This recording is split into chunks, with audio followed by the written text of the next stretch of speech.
Assalamualaikum warahmatullahi wabarakatuh. Salam paseduluran kangge setanah air. Salam santun rahayu. Saya tidak suka basa-basi, langsung to the point saja.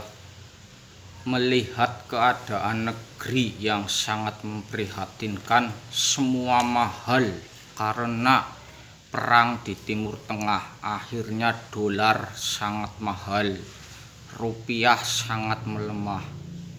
Saya cuma mau memberi arahan kepada semua umat muslim Indonesia agar bangsa kita tidak tercekik oleh mahalnya dolar dan lemahnya rupiah. Kalau rupiah lemah ibarat mobil mewah tapi mogok.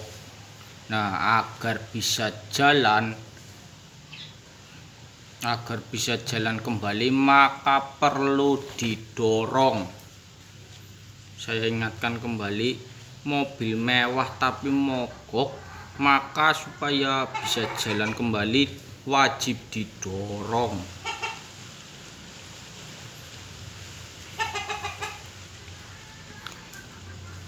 Dan umat muslim wajib mogok kerja bagi tenaga kerja Indonesia yang ada di luar negeri.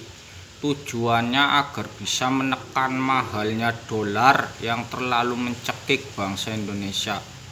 Ini bukan kritik tapi saran yang membangun. Tanpa tenaga kerja bangsa Indonesia, bangsa mereka juga mogok. Saya yakin bisa menekan nilai tukar dolar menjadi lebih stabil. Sekian akhirul kalam. Wassalamualaikum warahmatullahi wabarakatuh. Salam rahayu.